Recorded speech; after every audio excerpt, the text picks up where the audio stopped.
யாரிடம் செல்வோம் இறைவா, வாழ்வு தரும் வார்த்தை எல்லாம் உம்மிடமன்றோ உள்ளன.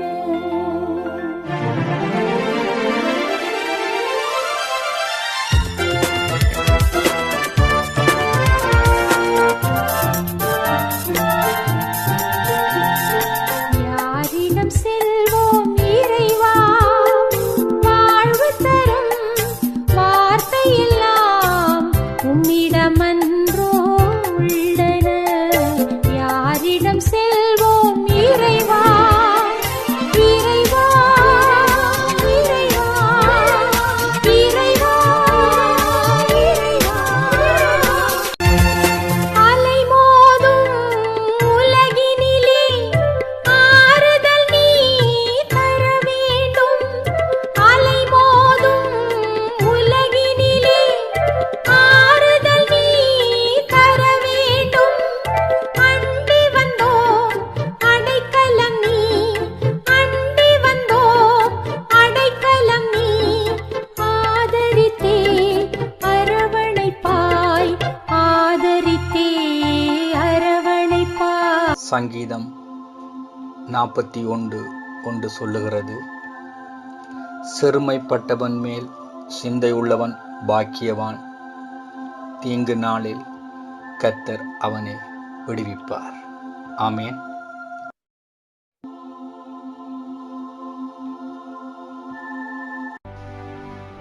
அன்பின் சகோதர சகோதரிகளே, மீண்டும் ஒரு நாளிலே கர்த்தராகிய இயேசு கிறிஸ்து எனக்கும் உங்களுக்கும் ஒரு நாளை கூட்டி கொடுத்து, ஒரு புதிய நாளை எங்களுக்கு கொடுத்து, ஒரு புதிய விடியலை அனுபவிக்கும்படியாக எங்கள் மேல் அன்பு கூர்ந்ததற்காக அவருக்கு நாங்கள் நன்றி செலுத்துவோமாக. அது மட்டுமில்லாமல் எங்களை ஒவ்வொரு நாளும் எனக்காகவும் எங்களுக்காகவும் உலகத்துக்காகவும் உலகத்தின் தேவைகளுக்காகவும் அவரை நோக்கி மன்றாடும்படியாகவும் ஜெபம் பண்ணும்படியாகவும் விண்ணப்பங்களை வைக்கும்படியாகவும் எங்களை அவர் வழிநடத்தி வருகிற தயவுக்காக அவருக்கு நன்றி செலுத்துவோமாக. இந்த வேளை எனக்காகவும் எங்களுக்காகவும் எங்கள் குடும்பங்களுக்காகவும் இந்த கொள்ளை நோய்க்காகவும் கொள்ளை நோயால் பாதிக்கப்பட்டவர்களுக்காகவும் உலகத்துக்காகவும் மன்றாடுகின்ற வேளை, முதலில் நாங்கள் எனக்காகவும் எங்களுக்காகவும் மன்றாடிக் கொள்வோமாக. வேதம் இப்படி சொல்கின்றது, சங்கீதம் 18:32, என்னை பலத்தால் இடைக்கட்டி என் வழியை செவ்வைப்படுத்துகிறவர் தேவனே. என்னை பலத்தால் இடைக்கட்டி என் வழியை செவ்வைப்படுத்துகிறவர் தேவனே. பலம், ஆரோக்கியம், சுகம், சந்தோஷம், அமைதி, சமாதானம், விடுதலை என்பது பரத்திலிருந்து எங்களுக்கு கொடுக்கப்படுவது, பரலோகத்திலிருந்து கொடுக்கப்படுவது, கர்த்தராகிய இயேசு கிறிஸ்துவினால் கொடுக்கப்படுவது, தேவனால் கொடுக்கப்படுவது, கர்த்தரால் கொடுக்கப்படுவது. இவைகளை தாவீது தன்னுடைய வாழ்க்கையிலே உணர்ந்து கொள்கின்றான், அறிந்து கொள்கின்றான். இவைகளை தேவனிடமிருந்து பெற்றுக்கொள்கின்றான். அழகாக இந்த வசனம் சொல்லுகின்றது, என்னை பலத்தால் அவர் இடை கட்டுகிறார். என்னுடைய பலத்தினாலே நான் ஒன்றும் செய்ய முடியாது. பலத்தினாலும் அல்ல, பராக்கிரமத்தினாலும் அல்ல, தேவனுடைய ஆவியினாலே எல்லாம் ஆகும் என்றதை தாவீது இந்த இடத்திலே சுட்டி காட்டுகிறார். அது மட்டுமில்லாமல் என் வழியை செவ்வைப்படுத்துகிறார். நான் போகின்ற வழி எனக்கே தெரியாது, எப்படிப்பட்ட வழிகளிலே நான் சென்று கொண்டிருக்கிறேன் என்பது எனக்கு தெரியாது. ஆனாலும் தேவன் அந்த வழிகளை செவ்வைப்படுத்தி என்னை அவர் நடத்தி வருகிறார் என்பதையும் தாவீது அறிக்கை பண்ணுகிறார். ஒருவேளை தேவன் விரும்புகின்ற அல்லது என்னுடைய வாழ்க்கை தேவனுக்கேற்றபடி அமைய வேண்டும், இருக்க வேண்டும் என்பதை தாவீது இந்த இடத்திலே கர்த்தராகிய இயேசு கிறிஸ்துவை நோக்கி கூறியிருக்கலாம். தேவன் என்னை பலப்படுத்துகிறார், தேவன் என்னை வழி நடத்துகிறார், தேவன் என் வழியை செவ்வைப்படுத்துகிறார். நானே வழியும் சத்தியம் ஜீவனுமாயிருக்கிறேன். சத்தியமே உன்னை விடுதலையாக்கும். நீ இடப்பக்கமாகவும் வலப்பக்கமாகவும் சாயாதே. நானே உனக்கு வழி. நான் உனக்கு முன்னே சென்று கோணநாளவைகள் எல்லாம் நேராக்கி கரடு முரடாலெல்லாம் சமதளமாக்கி இதுவே வழி என்று நான் உனக்கு காண்பிப்பேன். என் சமூகம் உனக்கு முன்பாக செல்லும் என்று பல இடங்களிலே தேவன் வார்த்தை ஊடாக அவர் எங்களோடு பேசியிருக்கிறார். வாக்குத்தத்தங்கள் ஊடாகவும் அவர் எங்களோடு பேசியிருக்கிறார். எங்களுடைய பலத்தினாலே எதையும் செய்ய முடியாது என்று நாங்கள் சோர்வுற்று களைத்து போய் இருக்கலாம். என்னுடைய வழிகள் எல்லாம் கரடு முரடாக இருக்கின்றது. என்னுடைய வழிகளிலே அமைதி இல்லை, சமாதானம் இல்லை. என்னுடைய வாழ்க்கையிலே வறுமை, என்னுடைய வாழ்க்கையிலே நோய், என்னுடைய வாழ்க்கையிலே கண்ணீர், எப்பொழுதும் மரண பள்ளத்தாக்கிலே இருக்கின்ற போல ஒரு உணர்வு, ஏதோ ஒரு விதமான அச்சம், பயம் என்னை வழிநடத்துகின்றது, என்னை ஆட்கொள்ளுகின்றது, என்னை பற்றி பிடித்திருக்கின்றது. நான் பலவீனமாக இருக்கின்றேனே, என்னுடைய பலவீனத்தை யாரிடம் சொல்வது? என்னை பலத்தால் யார் இடை கட்டுவது? எனக்கு சுகத்தை கொடுப்பது யார்? ஆரோக்கியத்தை கொடுப்பது யார் என்று இந்த அதிகாலை வேளையிலே நாங்கள் ஒரு வேளை இவைகளை பற்றி யோசித்து கொண்டிருக்கலாம். அப்படிப்பட்டவர்களை பார்த்து இன்று தேவன் சொல்லுகிறார், நான் உனக்கு முன்னே சென்று கோணநாளவைகளெல்லாம் நேராக்குவேன். என் சமூகம் உனக்கு முன்பாக செல்லும். அது உனக்கு ஆறுதலையும் அமைதியையும் கொடுக்கும் என்று தேவன் எங்களோடு பேசுகிறார். அன்பின் சகோதர சகோதரிகளே, தேவனுக்கு நன்றி செலுத்துவோமாக.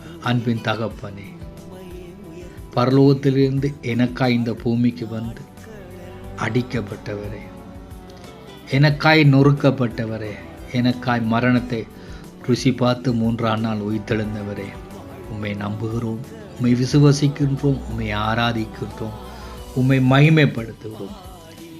என்னை பலத்தால் இடை கட்டும் ஆண்டவரே, உம்முடைய பலத்தினாலே இடை கட்டும் ஆண்டவரே.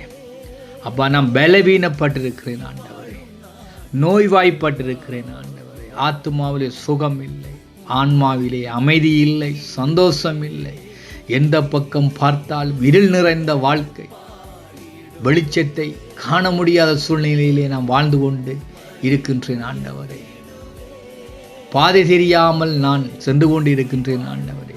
உம்முடைய பலத்தினாலே என்னை இடைக்கட்டி தகப்பனே என் வழியை செவ்வைப்படுத்தும் ஆண்டவரே. என் வழிகளிலே இருக்கிற உமக்கு பிரியமில்லாத காரியங்களை ஆண்டவரே அகற்றி, உமக்கு பிரியமில்லாத சிந்தனைகளை எல்லாம் அகற்றி, உமக்கு பிரியமில்லாத என்னுடைய வாழ்க்கை முறைகளை எல்லாம் தகப்பனே அகற்றி, என்னுடைய வழியை செவ்வைப்படுத்தி இதுவே வழி என்று காண்பியும் ஆண்டவரே, காண்பியும் ஆண்டவரே. அப்பா, இருளுக்கும் வெளிச்சத்துக்கும் சம்பந்தம் இல்லை என்று சொன்ன தகப்பனே, இந்த காலை வேளையிலே தகப்பனே நான் அங்கலாய்ப்போடு இருந்தேன் ஆண்டவரே.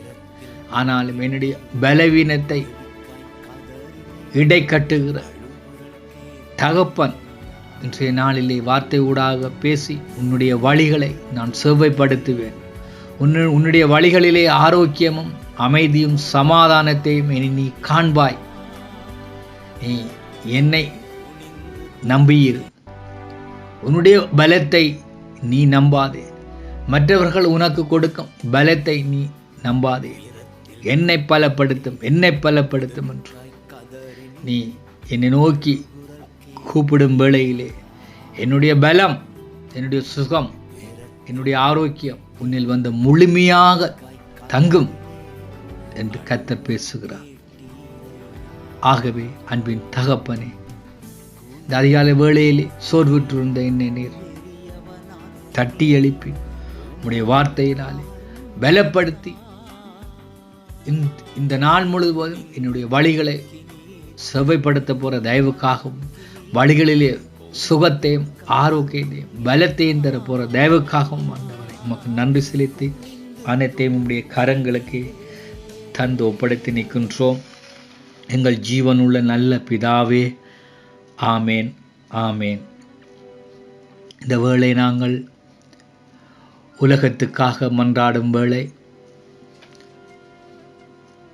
உலகத்தின் ஒரு சில தேவைகளுக்காக நாங்கள் கர்த்தரை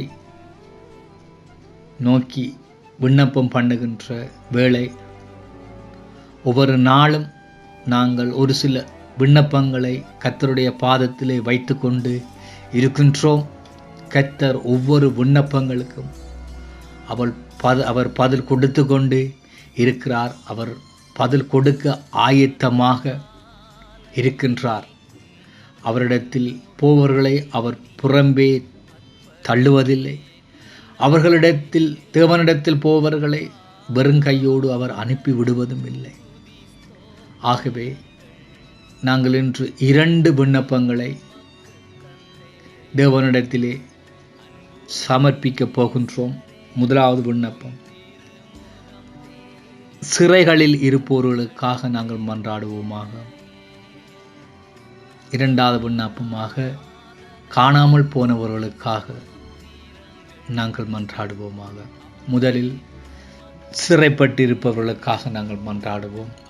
அன்பின் தகப்பனே, பலவித காரணங்களினாலே, பலவித சூழ்நிலைகளினாலே, பலவித வாழ்க்கை முறைகளினாலும் பிரச்சனைகளாலும் ஆண்டவரே, எத்தனையோ குடும்ப தலைவர்கள் ஆண்டவரே, பிள்ளைகள் ஆண்டவரே, அப்பா குடும்ப தலைவிகள் ஆண்டவரே, அப்பா சிறைகளிலே அடைக்கப்பட்டிருக்கிறார்கள் ஆண்டவரே. அவர்களுடைய குடும்பம் தனிமைப்பட்டிருக்கின்றது ஆண்டவரே.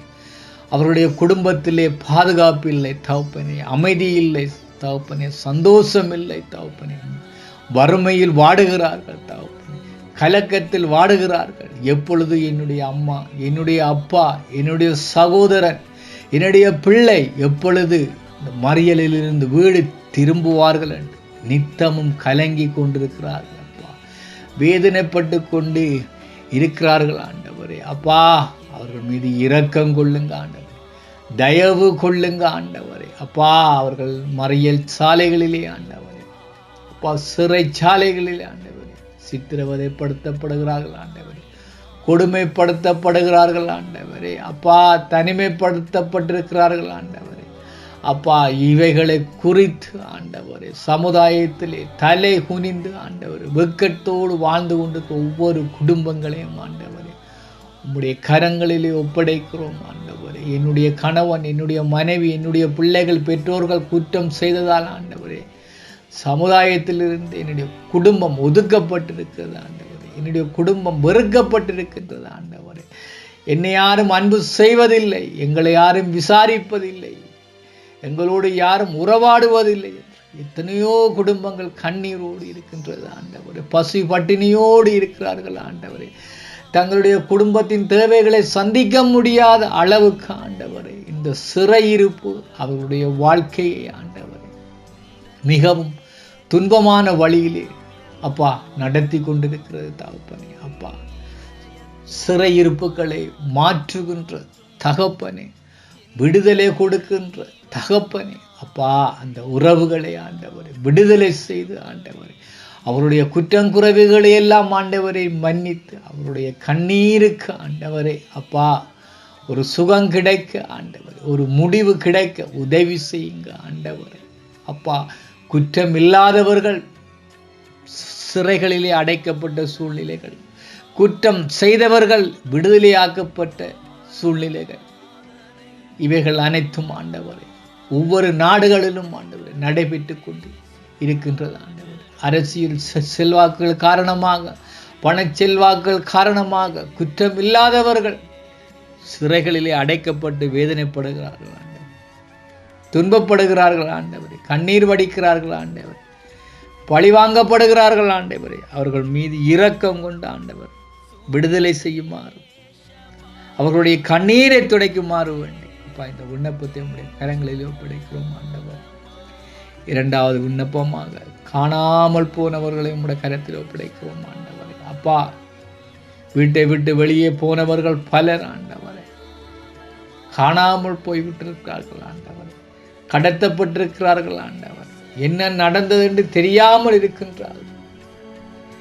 என்னுடைய கணவன், மனைவி, பிள்ளைகள், பெற்றோர்கள் இன்னும் வீடு வந்து சேரவில்லையே, ஒரு நாளாகி 2 நாளாகி மாதக்கணக்காகி வருடக்கணக்காகியும் எங்கே இருக்கிறார்கள், எப்படி இருக்கிறார்கள், என்ன நடந்தது என்று தெரியாமல் ஆண்டவர் கலங்கி கொண்டிருக்கிற ஒவ்வொரு குடும்பங்களையும் உடைய கரத்தில் ஒப்படைக்கிறோம் ராஜா, கண்ணீரோடு ஒப்படைக்கிறோம் ராஜா.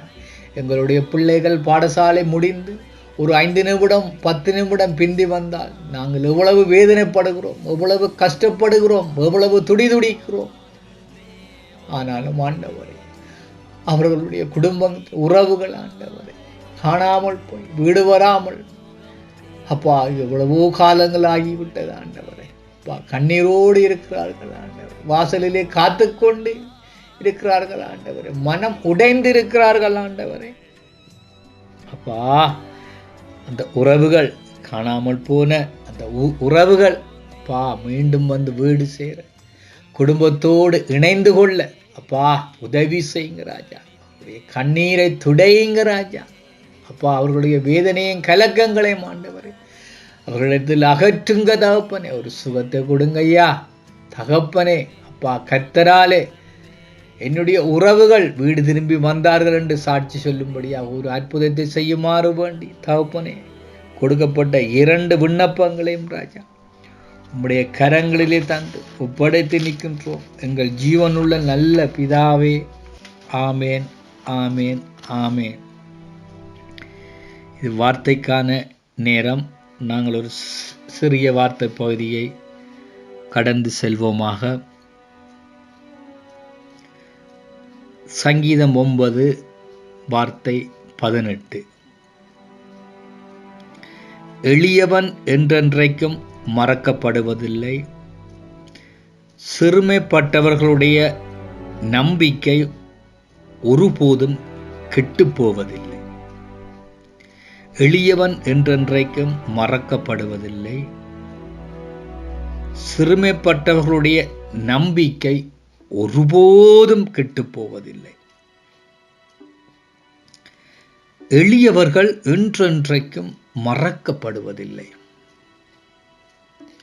இது தேவனுடைய வாக்குத்தத்தங்களிலே, தேவனுடைய வாழ்க்கை முறைகளிலே பல இடங்களிலே எளியவர்கள், வறியவர்கள், கைவிடப்பட்டவர்கள், ஒதுக்கப்பட்டவர்கள், ஒடுக்கப்பட்டவர்கள், வெறுக்கப்பட்டவர்கள் என்ற பல மக்களை பார்த்து ஆண்டவர் கூறியிருக்கின்ற இந்த வார்த்தை, எளியவர்கள் என்றென்றைக்கும் மறக்கப்படுவதில்லை, என்றென்றைக்கும் மறக்கப்படுவதில்லை, உலகம் முடியும் வரைக்கும் மறக்கப்படுவதில்லை.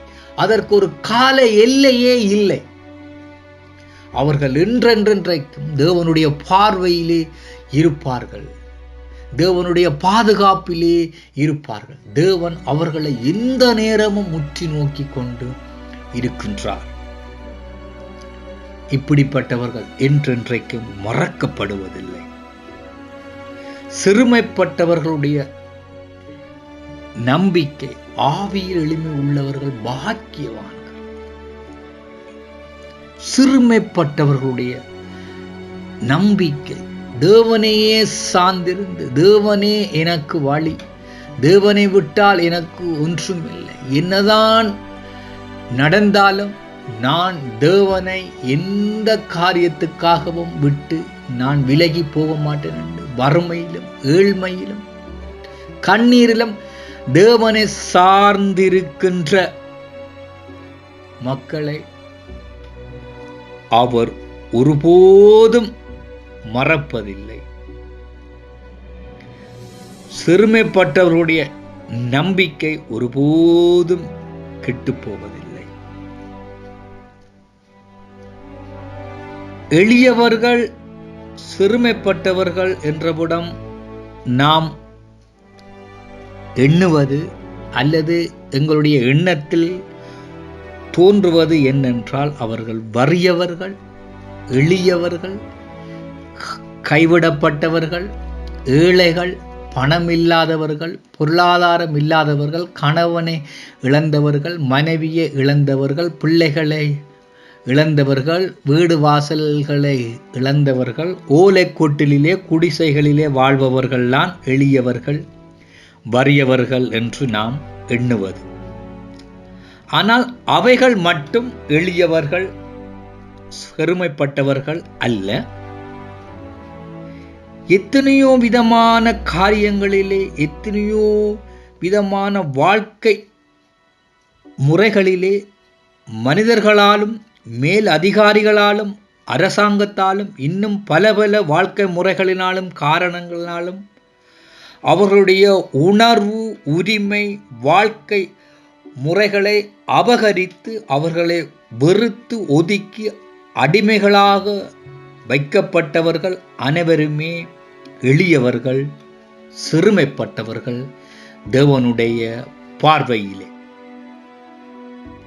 ஒரு தனி மனிதனுடைய சுதந்திரம், உணர்வு, நம்பிக்கை, வாழ்க்கை முறைகளை அபகரித்து அவர்களை வெறுத்து ஒதுக்கி அடிமைகளாக வைக்கப்பட்டவர்கள் அனைவருமே தேவனுடைய பார்வையிலே சிறுமைப்பட்டவர்கள், எளியவர்கள். இப்படிப்பட்ட மனிதர்களை தேவன் ஒரு பொழுதும் மறப்பதில்லை, ஒரு பொழுதும் அவர்களை விட்டு விலகுவதும் இல்லை. அப்படிப்பட்ட உனக்கு இன்று தேவன் சொல்லுகிற வார்த்தை, உன் நம்பிக்கை கெட்டுப் போகவில்லை, இன்னும் உன்னுடைய நம்பிக்கை உயிரோடு இருக்கின்றது. நீ எளியவனாகி, சிறுமைப்பட்டவனாகி, நீ என்னை மட்டும் சார்ந்திருக்கிறாய், அந்த நம்பிக்கை இன்னும் இறந்து போகவில்லை. அது இன்றும் என்னுடன் உயிரோடு இருக்கின்றது. அவை கெட்டு போகவில்லை, அவை அழிந்து போகவில்லை என்று சொல்லி தேவன் பேசுகிறார். நீ என்றென்றைக்கும் மறக்கப்படுவதில்லை. ஒரு நியாயமான காரியத்துக்காக, ஒரு உண்மையான காரியத்துக்காக, ஒரு தேவன் மேல் கொண்ட பற்றின் காரணமாக நீ வெறுக்கப்பட்டு ஒதுக்கப்பட்டு தேவனையே சார்ந்திருந்தால் உன்னுடைய நம்பிக்கை ஒரு பொழுதும் கெட்டு போவதில்லை, அது எப்பொழுதும் உயிரோடு இருக்கும் என்பதை தேவன் இந்த இடத்திலே பேசுகிறார். அப்படிப்பட்டவர்களை பார்த்து தேவன் சொல்லுகிறார், நீ என்றைக்கும் மறக்கப்படுவதில்லை, உனக்கான பதில் உனக்கு அனுப்பப்பட்டது. தொடர்ந்து நம்பிக்கையிலே இரு, தொடர்ந்து நீ விசுவாசத்திலே இரு. இப்படிப்பட்டவர்களுக்காகவே தேவன் இந்த பூமிக்கு வந்தார். இப்படிப்பட்டவர்களை நேசிப்பதே, இப்படிப்பட்டவர்களை விடுதலையாக்குவதும், இப்படிப்பட்டவர்களுக்கு வாழ்க்கைகளை மாற்றி அமைத்து கொடுப்பதுமே தேவனின் சித்தமாக இருக்கின்றது. அது மட்டுமில்லாமல் தன்னுடைய காரியங்களிலே, தன்னுடைய வாழ்க்கை முறைகளிலே, தன்னுடைய ஆலோசனைகளிலே, வழிமுறைகளிலே, கட்டளைகளிலே பின்பற்றி வாழுகின்ற ஒவ்வொருவரையும் சிறுமைப்படுத்தும் பொழுது, அவர்களை எளியவர்களாக்கும் பொழுது, ஒதுக்கி விடும் பொழுது, ஒடுக்கி விடப்படும் பொழுது கர்த்தர் அவர்களுடைய கண்ணீரை பார்த்து கண்ணீரை களிப்பாய் மாற்றி அவர்களுக்கு ஒரு புதிய வாழ்வை கொடுப்பதற்கு தேவன் அவர்களுடனே என்றென்றும் இருக்கிறார். இப்படிப்பட்டவர்கள் தேவனுடைய கரங்களிலே இருந்து 24 மணித்தியாலமும் ஆசீர்வாதத்தை பெற முடியும் என்று சொல்லி இந்த வார்த்தை சொல்லுகிறது. எளியவன் என்றென்றைக்கும் மறக்கப்படுவதில்லை. சிறுமைப்பட்டவர்களுடைய நம்பிக்கை ஒருபோதும் கெட்டு போவதில்லை. தேவன் என்னை விடுவிப்பார், தேவன் என்னை விடுவிப்பார். நாங்கள் தானியேலிட வாழ்க்கை முறைகளிலே பார்க்கிறோம். அவங்களை சிறுமைப்படுத்தி எளிமைப்படுத்தி தேவனை சார்ந்த ஒரு நம்பிக்கையோடு வாழ்ந்தார்கள், விசுவாசத்தோடு வாழ்ந்தார்கள். அவருடைய நம்பிக்கை கெட்டு போகவில்லை, அவருடைய வாழ்க்கை முறைகள் கெட்டு போவதில்லை. தேவன் அக்கினியில் நின்று அவர்களை பாதுகாத்தார் என்று சொல்லி நாங்கள் வேதத்தில் படிக்கிறோம். இப்படிப்பட்டவர்களை தேவன் 24 மணித்தியாலமும் தன்னுடைய கண்களிலே பதித்து வைத்திருக்கிறார் என்பதை இந்த வசனம் சொல்லுகிறது. இப்படிப்பட்டவர்களின் ஜெபங்கள் விண்ணப்பங்கள் கேட்கப்படும் என்று சொல்லி வேதம் சொல்லுகின்றது. இப்படிப்பட்டவர்களின் வாழ்க்கை முறைகள் தேவனால் மாற்றி அமைத்து கொடுக்கப்படும். அவர்களுடைய நம்பிக்கையின் படியே, விசுவாசத்தின் படியே, வேண்டுதலின் படியே அவைகள் நிறைவேற்றப்படும். பத்ரமேயு என்ற குருடன் பார்த்து இயேசு கேட்கிறார், நான் உனக்கு என்ன செய்ய வேண்டும்? நீ விரும்புவதை கேள், உனக்கு அமைவாகவே நான் செய்கின்றேன். நான் பார்வை பெற வேண்டும், நீ பார்வை பெறு என்று சொல்லி தேவன் சொன்னார். அதற்கு முன்பாக நாங்கள் பார்க்கிறோம், அவனை அதட்டினதை பார்க்கின்றோம். ஆனால் அவன் தேவனை நோக்கி உரக்க குரலிலே இன்னும் அதிகமாய், தாவீதின் குமாரனே என் மீது இறங்கும் என்று உரக்க குரலிலே கத்தினான். தேவன் அவனை பார்த்து, நான் உனக்கு என்ன செய்ய வேண்டும்? இப்படி பலர் ஒடுக்கப்பட்டு வெறுக்கப்பட்டு எளியவர்களாக்கப்பட்டிருக்கிற சூழ்நிலைகளை தேவனை நோக்கி மன்றாடும் பொழுது தேவன் அவர்களுடைய விருப்பத்துக்கு அமைவாக, அவருடைய விண்ணப்பங்களுக்கு அமைவாக வாழ்க்கை முறைகளை அவர் மாற்றி கொடுப்பதை நாங்கள் வேதத்திலே பார்க்கின்றோம். எகிப்திய அடிமைத்தனத்திலே சிறுமைப்படுத்தினார்கள், அவர்களை கொடுமைப்படுத்தினார்கள், இன்னும் பல காரியங்களை செய்தார்கள். ஆனால் அவர்களுடைய கூக்குரல் தேவனுடைய சந்நிதியை வந்து எட்டியது. அவர்களுடைய பெருமூச்சு தேவனுடைய காதுகளை வந்து எட்டியது. அவர்களுடைய கண்ணீர்கள் தேவனுடைய பாதத்தை நனைத்தது. தேவன் அவர்கள் படுகின்ற கஷ்டங்களை வேதனைகளை கண்டார், கேட்டார். ஏனெனில் அவர் கண்ணீரை காண்கின்ற தேவன். அவர் எனக்காகவும் உங்களுக்காகவும் கண்ணீர் வடிக்கின்ற தேவன். யாரையும் அவர் கைவிடாத தேவன். ஆபத்து வேளையில் கூப்பிடுகின்ற வேளைகளிலே 24 மணித்தியாலும் அவர் எங்களுக்கு உதவி செய்வதற்கு, ஆமென்றும் ஆமென் என்றும் பதில் கொடுப்பதற்கு அவர் ஆயத்தமாக இருக்கின்றார். ஆபத்து வேளையில் என்ன நோக்கி கூப்பிடு, அங்கே டைம் கொடுக்கப்படவில்லை. இத்தனை மணிக்கு கூப்பிடு, இன்ன டைம்ல கூப்பிடு, இந்த வேளை கூப்பிடு, காலையில கூப்பிடு, மாலையில கூப்பிடு, மதிய வேளையில கூப்பிடு என்று சொல்லவில்லை. 24 மணித்தியாலமும் நீ கூப்பிடு. ஏனெனில் நீ என்றென்றைக்கும் மறக்கப்படுவதில்லை. உன்னுடைய விண்ணப்பம் கெட்டு போகவில்லை, உன்னுடைய நம்பிக்கை கெட்டு போகவில்லை, உன்னுடைய விசுவாசம் கெட்டு போகவில்லை, உன்னுடைய கண்ணீர் கெட்டு போகவில்லை. இன்னும் அவைகள் என்னுடைய சந்நிதியிலே உயிரோடு இருக்கின்றன. அவைகளுக்கான பதில் உனக்கு அனுப்பப்பட்டு விட்டது. அவைகளை நீ சுவீகரித்துக்கொள், அவைகளை நீ பெற்றுக்கொள், அவைகளை நீ அனுபவித்துக் கொள் என்று சொல்லி கர்த்தராகிய இயேசு கிறிஸ்து எங்களோடு பேசுகிறார்.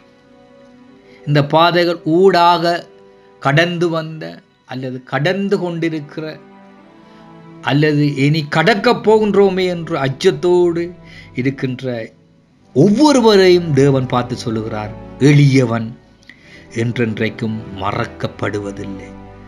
சிறுமைப்பட்டவருடைய நம்பிக்கை ஒருபோதும் கெட்டு 24 hours ஒருபோதும் கெட்டு போக, உலகம் அழியும் வரைக்கும் அவைகள் கெட்டு போவதில்லை. உலகம் அழியும் வரைக்கும் நீ என்னால் மறக்கப்படுவதில்லை என்று கர்த்தராகிய இயேசு கிறிஸ்து தேவன் இந்த வார்த்தை ஊடாக பலப்படுத்துகிறார். முடிவு சுபத்துக்கு செல்வோமா? அன்பின் தகப்பனே, இன்றைய நாளிலே ஒரு புதிய உயிர் மூச்சு, புதிய இதய துடிப்பு, புதிய சுவாசம், புதிய நாள், புதிய காலை பொழுது, புதிய விடியலை காணும்படியாகவும் அவைகளை அனுபவிக்கும்படியாகவும் அவைகளை கண்டுகொள்ளும்படியாகவும் தகப்பனே, நான் எனக்காகவும் எங்களுக்காகவும் எங்கள் குடும்பங்களுக்காகவும் உலகத்திற்காகவும் உலகத்தின் தேவைகளுக்காகவும் உம்மை நோக்கி ஜெபிக்கும்படியாகவும் நன்றி செலுத்தும்படியாகவும் விண்ணப்பம் செய்யும்படியாகவும் இந்த நாளை எனக்கு ஏற்படுத்தி தந்த தயவுக்காக நன்றி ஆண்டவரே. அப்பா, நான் பல வேளைகளில் யோசித்தேன் ஆண்டவரே. அப்பா, எங்களுடைய விண்ணப்பங்கள் உம்முடைய சந்நிதியில் வந்து எட்டியதோ தெரியவில்லை. எங்களுடைய விண்ணப்பங்களை நீர் மறந்து விட்டீரோ என்று எண்ணினோம். எங்களுடைய கூக்குரல்களை எல்லாம் நீங்கள் கேட்டும் கேட்காமல் இருக்கிறீர்களோ என்று எண்ணினோம். ஆனாலும் தகப்பனே, இன்றைய நாள் இந்த வார்த்தை ஊடாக ஆண்டவரே, இன்னும் உன்னுடைய கண்ணீர், உன்னுடைய விண்ணப்பம், உன்னுடைய அங்கலாய்ப்புகள், உன்னுடைய ஏக்கங்கள் என்னுடைய சந்நிதியிலே இன்னும் கெட்டு போகவில்லை. இன்னும் அவைகள் உயிரோடு இருக்கின்றன. உனக்கான பதில் அனுப்பப்பட்டு விட்டது என்று சொல்லி இந்த வார்த்தை ஊடாக பேசி ஆண்டவரே, ஒடுக்கப்பட்டிருந்த, ஒதுக்கப்பட்டிருந்த, வெறுக்கப்பட்டிருந்த என்னை ஆண்டவரே இன்றைய நாளிலே பலப்படுத்தி அப்பா, ஒரு ஆத்துமாவிலே ஒரு சுகம், ஒரு பலம், ஒரு ஆரோக்கியம், நம்பிக்கை தந்த தயவுக்காக தகப்பனே உமக்கு நன்றி செலுத்துகிறோம் ஆண்டவரே. உம்முடைய அன்புக்கு முடிவே இல்லை ராஜா. உம்முடைய இரக்கத்துக்கு அளவே இல்லை தகப்பனே. உம்முடைய அன்பு பெரியதாண்டவரே. உம்முடைய இரக்கம் பெரியதாண்டவரே. கூப்பிடும் யாவருக்கு பதில் கொடுக்கிற தகப்பனே உமக்கு நன்றி செலுத்துகிறோம் ஆண்டவரே. ஆகாரின் கண்ணீரை கண்டவரே உமக்கு நன்றி ராஜா. நன்றி தகப்பனே. பலவீனப்பட்டிருக்கிற ஒவ்வொருவருக்கும் ஆண்டவரே உம்முடைய பலத்தால் இடைக்கட்டி வருகிற தகப்பனே உமக்கு நன்றி ஆண்டவரே. அப்பா, எங்கள் இருதயங்களை ஆராய்ந்து அறிகின்ற தகப்பனே, ஒவ்வொருடைய ஏக்கங்களையும் கலக்கங்களையும் சஞ்சலங்களையும் காண்கின்ற தகப்பனே உமக்கு நன்றி செலுத்துகிறோம் ராஜா. வருத்தப்பட்டு பாரம் சுமக்கின்றவளை எல்லோரும் என்னிடத்தில் வாருங்கள் என்று அப்பா உம்முடைய வார்த்தைக்கு அமைவாக தகப்பனே, கலங்கி நின்ற வேளைகளில், கண்ணீர் வடிக்கின்ற வேளைகளிலே அப்பா உம்முடைய பிரசன்னத்துக்கு வந்து நாங்கள் கண்ட அந்த சுகத்துக்காகவும் பலத்துக்காகவும் அந்த ஆரோக்கியத்துக்காகவும் உமக்கு நன்றி செலுத்தி நாங்கள் சாட்சிகளாக நிற்கின்றோம் தகப்பனே. அப்பா, உலகம் முடியும் வரைக்கும் அப்பா எங்களோடு இருப்பேன் என்று சொல்லி எங்களுக்கு வாக்கு பண்ணின தகப்பனே, அப்பா என்னுடைய நம்பிக்கை, என்னுடைய விசுவாசம் இன்னும் கெட்டு போகவில்லை என்று ஆண்டவரே, என்னை ஒருபடி ஆண்டவரே அப்பா உம்முடைய விசுவாசத்தில் என்னை பலப்படுத்தின தயவுக்காக நன்றி ஆண்டவரே. எளியவன், சிறுமைப்பட்டவன் என்றென்றைக்கும் என்னால் மறக்கப்படுவதில்லை என்று அந்த வார்த்தை இறந்து கிடந்த, மடிந்து கிடந்த, உயிரற்று கிடந்த என்னுடைய ஆன்மாவை புதுப்பித்த தயவுக்காக ஆண்டவரே, உயிர் கொடுத்த தயவுக்காக ஆண்டவரே உமக்கு நன்றி செலுத்தி ஆண்டவரே. அப்பா, என்னுடைய ஆரோக்கியம், என்னுடைய சுகம், என்னுடைய வாழ்க்கை முறைகள் எல்லாம் உம்முடைய கரங்களிலே இருக்கின்றது. நீர் எல்லாவற்றையும் காண்கின்ற தேவன் என்பதை ஆண்டவரே இந்த வார்த்தை ஊடாக நான் அறிந்து கொண்டதற்காகவும், கொடுக்கப்பட்ட வார்த்தைகளுக்காகவும், கேட்கப்பட்ட வார்த்தைகளுக்காகவும் நன்றி துதிகளையும் ஜெபங்களையும் விண்ணப்பங்களையும் ஏனைய காரியங்களையும் உம்முடைய கரங்களிலே தந்து ஒப்படைத்து நிற்கின்றோம். ஜீவனுள்ள நல்ல பிதாவே, ஆமேன், ஆமேன், ஆமேன்.